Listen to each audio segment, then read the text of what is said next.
muling pagkabuhay ni Jesus, umagang-umaga ng araw ng linggo, ang mga babae nagtungo sa libingan, dala ang mga pabangong inihanda nila. Nang dumating sila, narap na nilang naigulong na ang bato nakatakip sa pintuan ng libingan.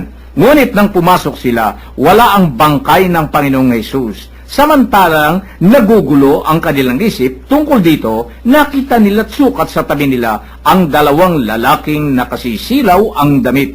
Dahil sa matinding takot, sila'y lumuhod, sayad ang mukha sa lupa. Tinanong sila ng mga lalaki, bakit ninyo hinahanap ang buhay sa gitna ng mga patay? Wala na siya rito, siya'y muling nabuhay. Alalahanin ninyo ang sinabi niya sa inyo nung nasa Galilea pa siya. Ang anak ng tao ay kailangang maipagkanulo sa mga makasalanan at maipako sa krus at sa ikatlong araw ay muling mabuhay. Ang naalaala ng mga babae, ang mga sinabi niya, at pagbalik mula sa libingan, isinalaysay nila ang lahat ng ito sa 11 at sa iba pang kasama nila. Ang mga babaeng ito ay sina Maria Magdalena, Juana at Mariang ina ni Santiago. Sila, ang iba pang mga babaeng kasama nila, ang nagbalita nito sa mga apostol. Ngunit inakala ng mga apostol na kahibangan lamang ang kanilang sinabi, kaya hindi nila pinaniwalaan ang mga babae. Gayunmay, tumindig si Pedro at patakbong nagpunta sa libingan. Yumukod siya at pagtingin sa loob ay wala siyang nakita kundi ang mga kayong lino. Kaya tumuwi siyang nagtataka sa nangyari. Yan o, nilalaman ang muling pagkabuhay ng Panginoong Hesus. Noong nakaraan ho na buwan na atin hong ginunita ang muling pagkabuhay ng Panginoong Hesus. Ano hong natala sa isipan natin? Tingnan ho natin ang aral dito, Kuya Joe. Mga kapatnubay, ang muling pagkabuhay ni Jesus. Sa muli pong pagkabuhay ng Panginoong Hesus, dapat po tayong magalak dahil binigyan po tayo ng bagong buhay upang mamuhay ng marangal.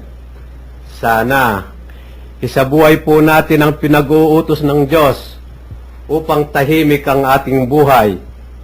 Sana lahat po na marumi sa paningin ng Diyos, huwag na nating gawin upang hindi tayo maparusahan sa impyerno.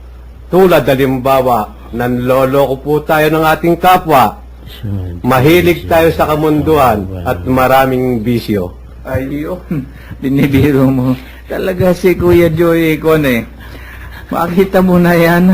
Mamuhay tayo ng direksyon. Ng matuwid. Yan ang kay Kuya Joe. Mamuhay tayo ng matuwid. Yan ang aral na nakikita siya sa muling pagkabuhay. Kuya Ben?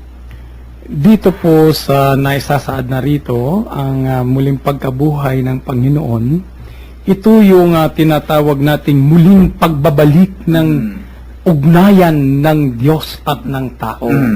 Si Jesus bilang tagapamagitan ng tao at ng Ama ay nagpakita rito na siya ang tunay na magdadala patungo sa kaharian ng Diyos. Kung paano niya ipinangako, I am the way, the truth, and the life, dito niya ito isinagawa, dito yung katuparan ng kanyang sinabi, na siya ang tanging daan tungo sa Ama. Kaya yung kamatayan ni Jesus ay nagbunga sa atin ng pag-asa, nagbunga sa atin ng isang pangarap na katuparan upang maabot nating muli ang kaharian ng Diyos. Kaya mga minamahal ko, mga tagapakinig, paano natin isasagawa naman ang bagay na ito? Paano naman natin isasabuhay na ang pinaghirapan ni Jesus ay makamit din naman natin? Gaya ng katulad ng sinabi ni Kuya Joe, sundan natin si Jesus sa kanyang mga ginawa upang maranasan natin ang kaharian ng Diyos. Amen. Kuya Bert? Karagdagan doon sa sinabi nila, Kuya Men, ang lagi kong nakikita rito itong mga babae na pagkatapos na malaman nila doon sa dalawang lalaki na talagang nakasisilaw yung kanilang bihis, diretsuhin na natin mga anghel ng Diyos. Mga anghel. So, sila'y nagpatira pa, no? Iginalang yung dalawang lalaki na noon lamang nila nakita. At nung sabihin sa kanila, tibalita ng lalaking ito na nabuhay na muli, yung kanilang pinagdadalang pabango, ay kagad-agad silang pumunta sa mga alagad doon sa 11. Tayo ba sa ating buhay?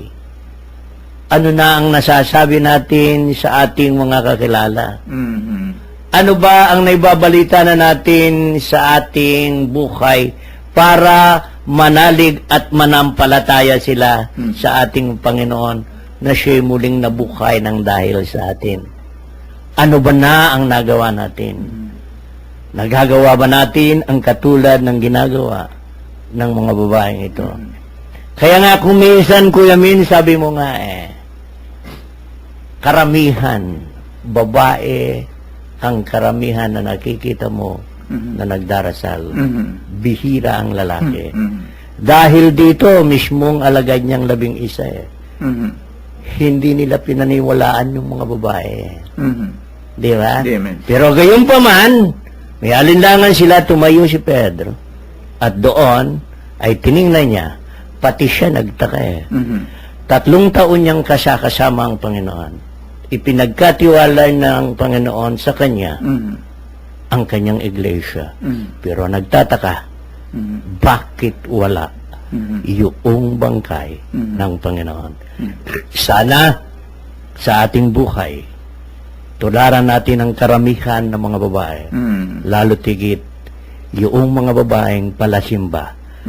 Sana marami ng mga lalaki na magsisimba rin at maaakay yung kanilang mga asawa, ang kanilang mga anak na lalaki upang pasalamatan ang Panginoong Diyos sa kanyang muling pagkabuhay. Amen. So, sa mga tuwid yan, tinutok mo rin maging kasangkapan tayo, maging evangelizer tayo Opo. ng mga tao para sa gayon makita yung talagang aral ng ating Panginoon. Tayo yung kakasangkapanin. Okay?